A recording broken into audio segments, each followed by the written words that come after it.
নমস্কার বন্ধুরা, care kitchen স্কুলে সবাইকে স্বাগত। আজ আমি আপনাদের করে দেখাবো বাঁধাকপির বাহারি কচুরি। বাঁধাকপির বাহারি কচুরি করার জন্য প্রথমেই আলুগুলোকে কুচো কুচো করে কেটে ভেজে নেব, সাদা তেল দিয়ে ভেজে নেব। তারপরে এইতে দেব হচ্ছে হলুদ গুঁড়ো, লঙ্কা গুঁড়ো, পরিমাণ মতো নুন, চিনি, হ্যাঁ, তাতে একটু জিরে গুঁড়ো, ভাজা মশলা, আপনাদের ইচ্ছা মতন মশলা দেবেন। আমি নুনটা একটু বুঝে শুনে দেব, তার কারণ হচ্ছে নুনটাতে আমি আলাদা করে বাঁধাকপি আর কড়াইশুঁটি নুন দিয়ে আর হলুদ দিয়ে সেদ্ধ করে রেখেছি, তাই জন্য নুন, হলুদ, লঙ্কা এগুলো একটু বুঝে দিতে হবে। এতে আমি সামান্য আদা কুচিও দেব। আমি আগে প্রথমে সমস্ত মশলাগুলো দিয়ে ভালো করে আলুটাকে নেড়ে নেব এবং আলুটা সেদ্ধ হয়ে গেলে বাঁধাকপিটা দিয়ে ভালো করে নেড়ে নামিয়ে নেব। এইবারে আমি তো এটা পুর হিসাবে ব্যবহার করব, তাই জন্য জিনিসটা যদি স্টাফিংটা যদি একদম ম্যাশড না হয় সেক্ষেত্রে খেতে অসুবিধা হতে পারে। তাই আমি এতে একটু ধনেপাতা ভেজে নিয়ে দিয়েছি এবং ধনেপাতা আর যে তরকারিটা তৈরি করলাম সেটা ভালো করে একদম ম্যাশড করে নিয়েছি, একসাথে হাতে করে ম্যাশড করে নিয়েছি এবং এটা ভালো করে মেখে নিয়ে ম্যাশড করে নিয়ে এটা ছোট ছোট করে বলের আকারে গড়ে নেব। পুরগুলো ভাগ করে নেব যে কতগুলো তৈরি করব লেচি, সেই হিসাবে পুরগুলোকে ভাগ করে নেব। দেখতেই পাচ্ছেন আমি এগুলো আলাদা আলাদা করে ভাগ করে নিচ্ছি। এইবারে আমি এখানে ময়দাটা মেখে নেব। আচ্ছা, ময়দা আর আটা আপনারা দুটোই ব্যবহার করতে পারেন, যার যেটা ভালো লাগে। আমরা এখানে আটা ব্যবহার করেছি। আটাটাকে ভালো করে প্রথমে মেখে নিয়েছি এবং তারপরে ময়াম দিয়ে মেখেছিলাম, হ্যাঁ, আর একটু তেল এতে দিয়ে দেবো, খেতে ভালো হবে, একটু খাস্তা হবে, সেই কারণে ভালো করে ঠেসে নিতে হবে।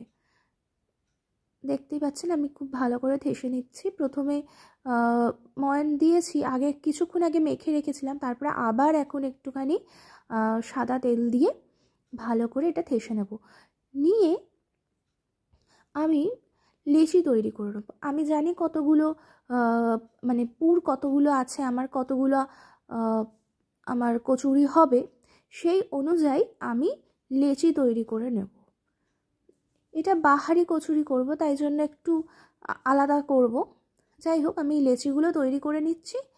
এরপরে কি করে বাহারি কচুরি করি চলুন দেখা যাক।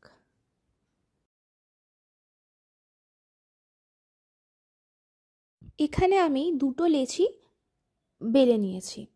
এইবারে আমি একটা লেচির ওপরে, দুটো লেচি আলাদা করে বেলে নিয়েছি আগেই, এবারে আমি একটা লেচির ওপরে পুরটা দেব, দিয়ে আর একটা লেচি তার উপরে দিয়ে সুন্দর করে ডিজাইন করে দেবো। এইভাবেই আমরা বাহারি কচুরিটা তৈরি করব। দেখুন আমি পুরটা পুরো স্প্রেড করে দিলাম, হ্যাঁ, দিয়ে এইটার ওপরে পুরোটা ভালো করে স্প্রেড করতে হবে।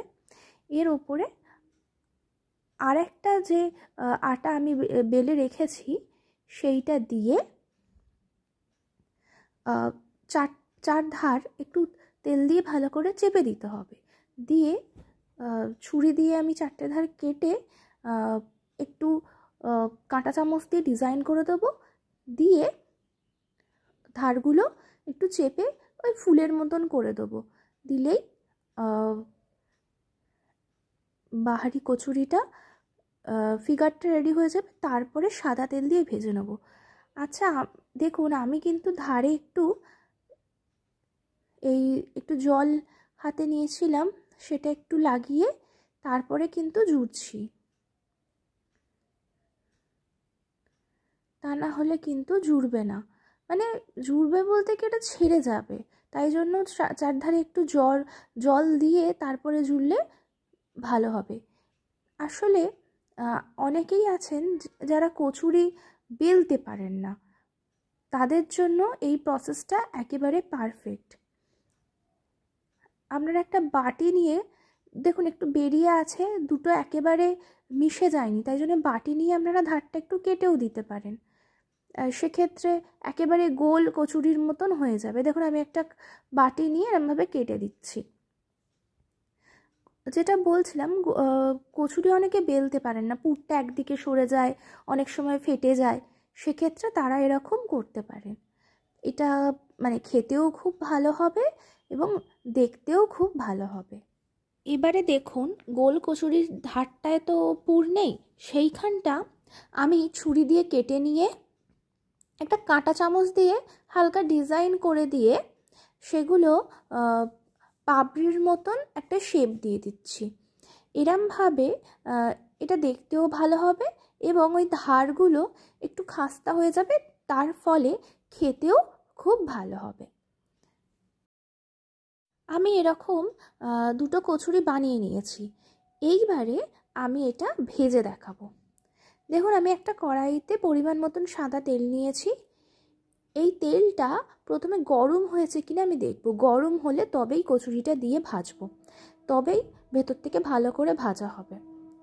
তেলটা গরম হয়ে গেলে কচুরিটা আস্তে করে ছেড়ে দিতে হবে। দেখতে হবে কচুরিটা যেন ভাঁজ না হয়ে যায় বা কোথাও মুড়ে না যায়। সেক্ষেত্রে আপনাদের এই কড়ার জায়গাটা একটু বড় নিতে হবে, তা না হলে মানে যেটায় ভাজবেন সেটা একটু বড় নিতে হবে।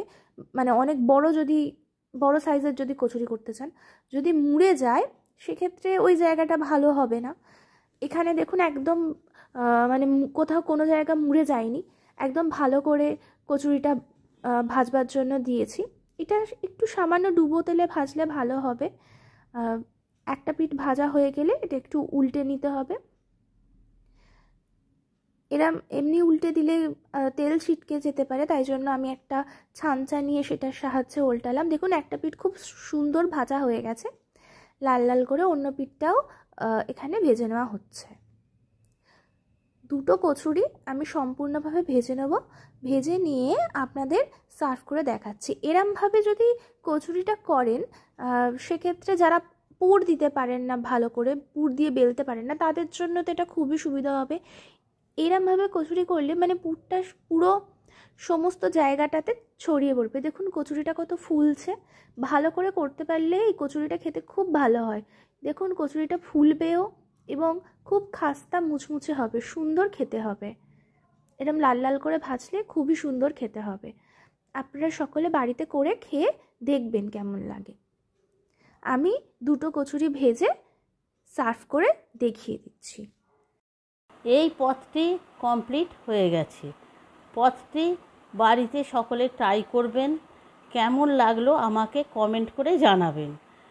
আমার চ্যানেলটি লাইক, শেয়ার, সাবস্ক্রাইব করে আমার সাথে থাকবেন। এতক্ষণ আমার সাথে থাকার জন্য সকলকে ধন্যবাদ। সকলে ভালো থাকবেন। দেখা হচ্ছে পরের ভিডিওতে নতুন একটি রেসিপি নিয়ে। নমস্কার।